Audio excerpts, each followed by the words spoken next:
full margin ni membunuh career trader. Yeah, wait a minute, get it how you live it.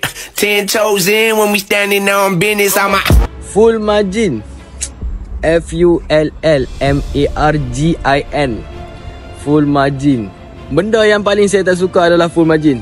Sebab full margin ni hampa kena tahu risiko dia yang hampa kena tanggung setiap perjuangan hampa dalam pasaran. Full margin ni, hak mana yang geng-geng full margin tu, hampa kena berhati-hati. Sebab full margin ni bagus, bukan tak bagus. Ada kala bagus, ada kala tak bagus. Sebab full margin ni risiko. Yang tu hampa kena ingat, risiko money management. Ada kala setup hampa kena full margin bagus.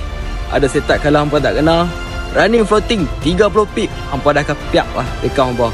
Sebab tu saya tak suka full margin. Sebab full margin ni hampa takkan dapat konsisten dengan hampa punya setup. Dan hampa takkan dapat merasa nikmat withdraw hampa tu kalau boleh stop lah full margin ni bang kak. Itulah pesanan daripada saya. Saya nak pesan satu lah untuk abang-abang dan kakak-kakak ni. Kalau boleh hampa take note lah pesanan saya ni. Full margin ni membunuh career trader. Kalau abang-abang kakak nak tahu.